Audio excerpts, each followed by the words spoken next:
Hey guys, today I'm going to unbox the Nike Vaporfly 3, my second pair of carbon plate shoe, race day shoe in my current rotation.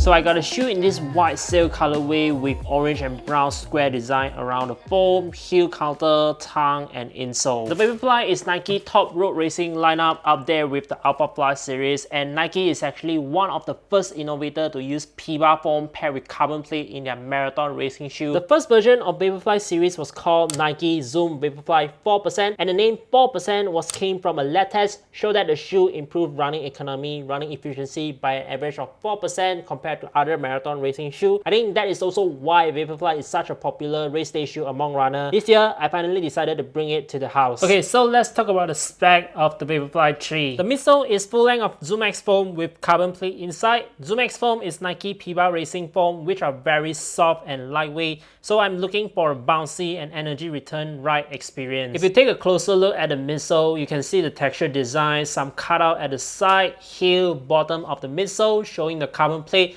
and to save up some of the weight. Vaporfly 3 got 40mm of foam at the heel, just right with the World Athletic regulation for the elite to use Vaporfly in competition, and it is fine for me as a recreational runner. It got 32mm of foam in the forefoot, making it an 8mm drop. The carbon plate inside the midsole of the Vaporfly is a unique spoon-shaped plate where Nike call it fly plate. You can actually see how the plate being placed from the middle line of the foam, so the plate comes from behind and is into a spoon-shaped rocker to the front. Nike placed nice amount of ZoomX foam above the carbon plate. I think with the design and the placement of the plate, the Vaporfly is going to give you a nice comfort landing and a quick leg turnover. Now let's take a look at the upper. It is the Flyknit upper. It feels very thin, light, and I noticed a lot of large hole for breathability, so airflow and ventilation should be outstanding. And despite the big hole around the upper, I think the upper is still very solid, as if you can focus and take a closer look at the upper, you can see Nike actually using a very special knitting technique to pull the upper material together. The lace and the tongue are quite thin. The insole is permanently glued inside with a cool design, a Vaporfly logo, and at the back,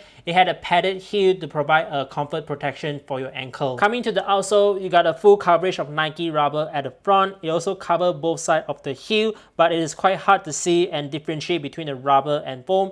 And if you take a closer look, there are words and numbers up there as well, mention about the weight of ZoomX foam, also rubber, and the carbon plate. I think Vaporfly is one of the top lightest super shoe right now in the market. For left side, the shoe weighs about 192 grams. For right side, the shoe weighs 188 grams with an average of 190 grams each side. So I'm excited to put it on feet and see how seamless it feels. I got this shoe with a price of 615 ringgit. I was fortunate enough to catch up with a membership deal discount on Nike website and make my purchase. Alright, let's put the Vaporfly on and try it out for the first time.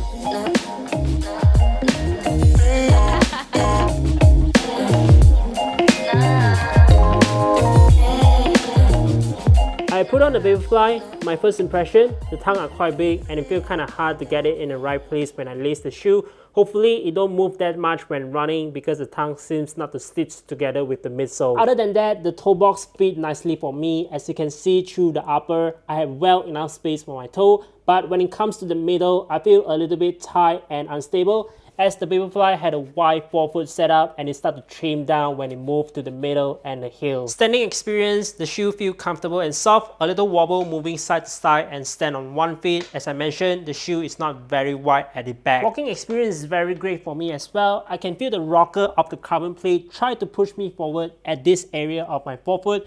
So far, it feels like a comfort racer for me, and I'm going to take it out for a workout tomorrow. I will let you guys know more about my experience after I get my first run done with the shoe.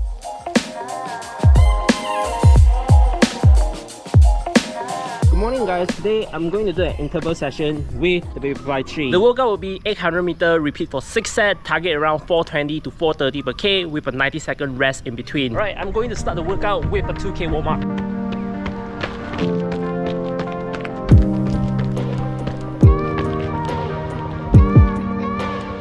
I think the shoe just automatically pushed me to run faster with the carbon plate, with the rocker, and with the geometry. So far, I feel very good with my warm-up, and now time for the working set, time to run fast. Let's go!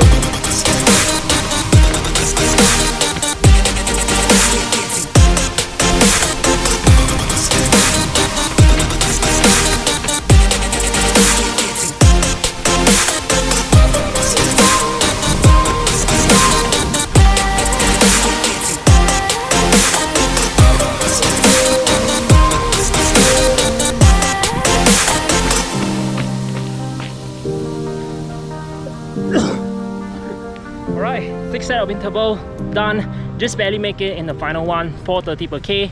My body was so tired, but the shoe was very great and carrying me along the workout. I don't feel any soreness at my leg at all, and I still have 2K of cooldown left. Let's get it done, and I will talk to you guys more about the shoe experience once I get back home.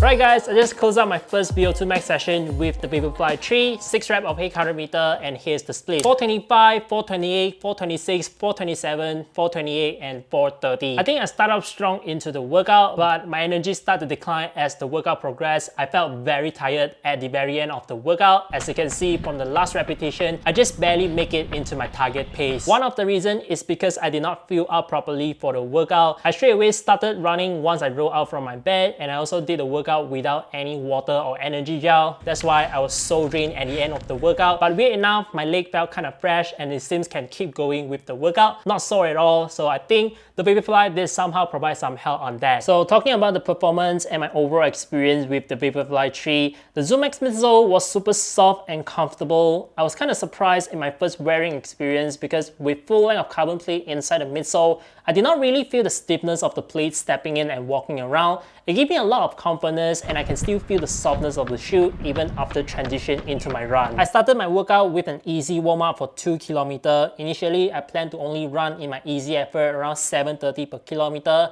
but the shoe pushed me to go faster. I can really feel a nice toe off from the rocker and the placement of the plate at the forefoot. Turns out I was running my warm-up around 6:30 to 7 minutes per K. This is also where I start to feel my landing was a little bit shaky and unstable. I guess it is because the width of the platform was kind of awkward. You got a nice width on the forefoot, but only a small width on the heel. So when my cadence was not quick enough, I need to spend more time contact with the ground. It kind of gave me that wobbly experience. When I pick up the pace to around 425 per kilometer in my interval, it started to give me a different experience. My landing was more stable with the increased pace and faster leg turnover. I also get a nice energy return, bounciness and toe off from the fly plate, but for me, it feels less aggressive, less firm, and more toward the comfort side. As you can see, the Vaporfly have pretty nice amount of ZoomX foam on top of the plate, so it gives me more of that soft foam landing experience rather than the hardness of the plate. I think this is also why after 6 sets of interval, my legs still feel pretty good in condition. Coming to the upper, it fit okay for me, a very typical race fit. I had enough room at the toe box, but I start to feel the tightness coming into the middle to the back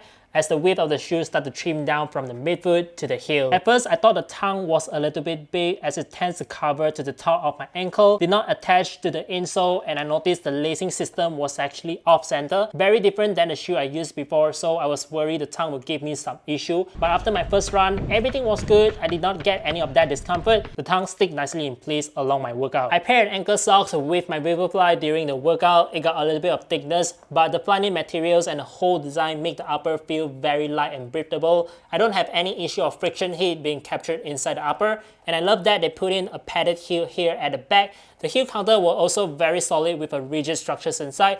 It gave me a very nice comfort, support, and protection in the ankle area. Right, now the outsole, durability, and stability. Vaporfly 3 is a race day shoe. You want it to be fast, you want it to be light, so you will expect less protection and less rubber being used on the outsole. As you can see at the forefoot, it is nicely covered by rubber. It feels very protective, but when it comes to the heel, it is very vulnerable, not only the limited rubber coverage, but the width as well. I think it kind of sacrificed the stability at the heel as it slimmed down a lot as compared to the forefoot to save out that extra weight. My experience as a mid to forefoot landing runners, I feel a little bit unstable when I do my warm-up at a slow pace. Although the part I land was on a wide forefoot area, it did still feel a little bit shaky and the ride experience become more better and smooth as I pick up the pace and run fast. I think it would be a challenge for heel striker to find a stable landing and consider the outsole protection at the heel. Durability might be a concern as well. After trying out Vaporfly myself, now I kind of know why people love to use it in their marathon. It is such a comfortable racer. Yes, I only did a short workout with the shoe, but I really feel it can do a lot more for half marathon and marathon distance with the softness of the foam